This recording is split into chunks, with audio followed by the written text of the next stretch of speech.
Rotating machine is basically जो हम लोग ब्रॉड एरिया में जब कवर करते हैं तो हमारा जो पार्ट होता है वो इलेक्ट्रिकल मशीन के अंडर में आता है ये।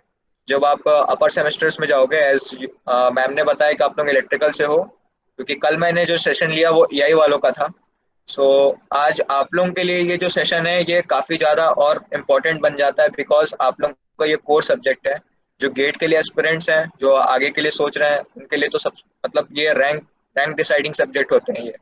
सो आप लोगों को ये चीज़ें पता होनी चाहिए कि हमारा कोर सब्जेक्ट क्या है, नॉन कोर सब्जेक्ट क्या होता है, एंड किस चीज़ पे हम लोग ज़्यादा फोकस करेंगे। मतलब अगर जब इलेक्ट्रिकल इंजीनियरिंग के पॉइंट ऑफ व्यू से देखते हैं तो कौन से सब्जेक्ट ज़्यादा इंपॉर्टेंट हो जाता है। तो वहाँ पे एक मशीन सब्जेक्ट आता है जहाँ पे हम लोग वेरियस काइंड्स ऑफ मशीन्स की डिस्कशन करते हैं, जिसमें ट्रांसफार्मर होता है, दूसरा होता है DC machine, third one is induction machine, and fourth one is synchronous. ये चार ब्रॉडली क्लासिफाइड हैं मशीन्स, और हम इन्हीं में डील करते हैं सारी चीज़ों को और उनकी प्रॉपर्टीज और उनके जो भी रिजल्ट्स होते हैं। क्लियर है इतना?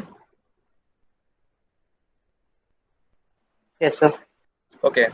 सो देखो, इलेक्ट्रिकल मशीन का जो भी मतलब कहेंगे कि कहाँ से स्टार्ट हुआ है।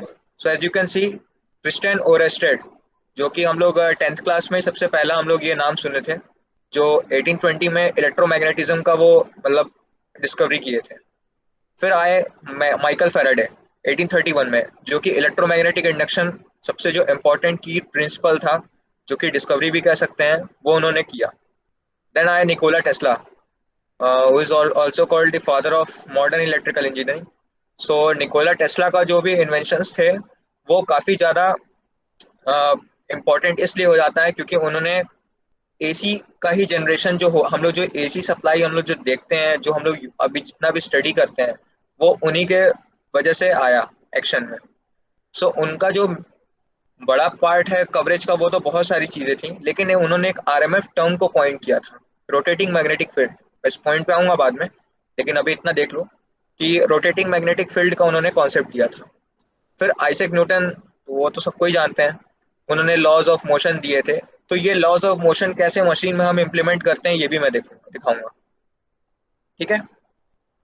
अब देखो, जैसे कि मैंने पहले ही अभी कहा कि डीसी मशीन होता है, एक सिंक्रोनस मशीन होता है, एक इंडक्शन और एक ट्रांसफार्मर। ये बेसिक चार मेजर पार्ट होते हैं जहां हम डिस्कशन करते हैं रोटेटिंग मशीन्स को, जिसमें से transformer is the static device. उसमें कोई भी रोटेटिंग पार्ट नहीं होता है।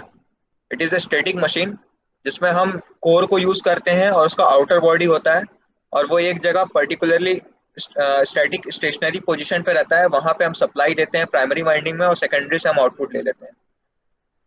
इतना सबको पता है? Yes sir. किसी को कोई डाउट? इतना तक में भी किसी को कोई डाउट? No sir. ओके। तो देखो, अब ट्रांसफार्मर तो हो गया अलग, ठीक है। अब बाकी के जो तीन बचे, तो DC, synchronous and induction. So synchronous को अभी हम बाद में देखेंगे, बिकॉज सिंक्रोनस इज मतलब ये काफ़ी ज़्यादा अभी आप लोगों के पॉइंट ऑफ व्यू से बीडब्ल्यू में सिंक्रोनस उतना ज़्यादा इंपॉर्टेंट रोल प्ले नहीं है, लेकिन डीसी और इंडक्शन का ज़्यादा यहाँ पे आप लोगों को डिस्कशन करना है। सो मैं डीसी और इंडक्शन पे ज़्यादा फोकस करूंगा।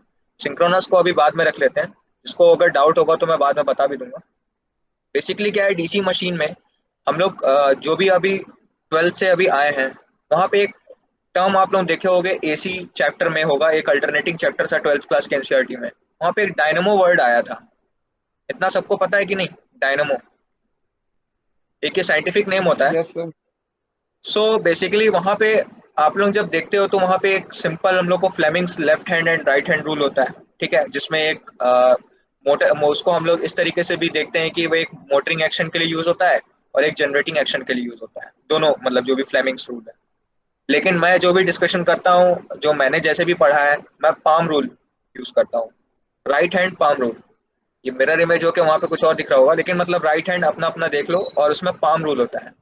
इन which the face of this, ये जो फेस होता है, ये होता है कि नॉर्थ पोल से साउथ पोल की तरफ जो मैग्नेटिक फील्ड जा रही है, हम उसको पाम से रिलेट करते हैं। Finger shows the direction of current, and thumb shows the force, कि फोर्स किस तरफ लग रहा है कंडक्टर पे। ठीक है, इतनी बात क्लियर हुई? Yes sir. ओके। सो देखो, यहाँ पे हम लोग इतना डिस्कस करते हैं। तो डीसी मशीन जो होता है, वहाँ पे एक बात आती है कि जब हम लोग छोटे क्लास में हम लोग देखते भी होंगे कि रोबोट्स होते थे। ठीक है, तो रोबोट्स जब अपन देखते हैं या अभी जो टॉयज वगैरह होते हैं उसमें देखते हो एक छोटा सा मोटर लगा रहता है, जो हम लोग बेसिक यूज भी करते हैं अगर हम प्रोजेक्ट वगैरह बनाते भी हैं तो वहाँ पे हम डीसी मोटर का यूज करते हैं। डीसी मोटर इज बेसिकली हम वहाँ पे डीसी सप्लाई देते हैं और डीसी आउटपुट लेना रहता है, तो हम वहाँ पे डीसी मशीन का यूज करते हैं, and by the name suggest. लेकिन इंडक्शन मशीन में वहाँ पे Faraday's law of induction motion जो होता है, इलेक्ट्रोमैग्नेटिक इंडक्शन मोशन, वहाँ पे वो एक्शन में आता है। और वहाँ से हम थ्री फेज जो एसी सप्लाई होती है उसकी भी स्टडी वहाँ पे करते हैं।